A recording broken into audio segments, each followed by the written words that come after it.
My name is Cameron Hall. I'm an orthotist and clinical governance lead with Peacocks Medical Group, and I've worked for Peacocks for 24 years. And what I've really enjoyed about my time here is the ability to make a difference.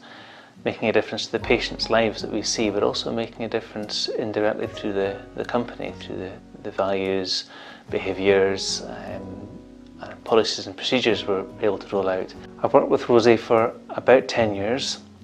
She has cerebral palsy, which affects one side of her body. She's worn, for most of the time when I've been working with her, we've had her an ankle-foot orthosis, a splint to modify and control her foot position.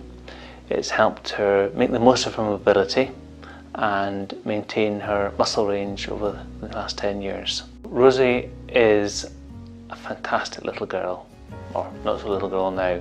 When she moved from first school to high school, she was concerned about wearing a splint, about what that would mean to her, would she look different at the big school.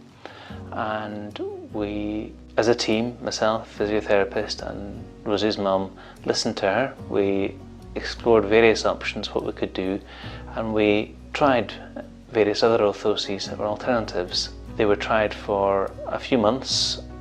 Over that time we reviewed Rosie and we felt that her walking wasn't quite as good as it had been. And together with involving Rosie in this, we came to the decision that the ankle-foot orthosis was still the best thing for her.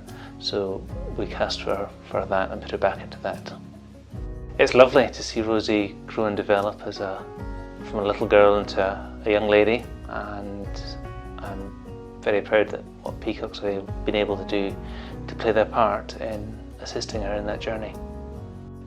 Working with Cameron for the last 12 years, since Rosie was about 9 months old, because she was diagnosed when she was 7 months.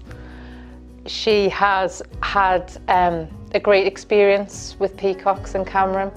She's kept her mobile. They've helped her learn to walk, really, because she didn't learn to walk till she was nearly 3.5. So we've had various bits of equipment. It's great. Always got time for her, and they're very, very patient. That is one thing. So working with both the physio and Cameron and Peacocks, they've basically kept her really mobile. They've kept her, the equipment that they provided, have kept her foot very flat and very straight and limited any sort of deformity. They've kept her on her feet. She is very mobile. There are things that still limited her, but they have, it's been a great experience. There's no rush, there's no making you feel like there's another patient waiting, even though there usually is. And we've often been late. And they're great, there's never a problem. Because they're so important, these splints. If we didn't have the splints, Rosie wouldn't be where she is now in her mobility.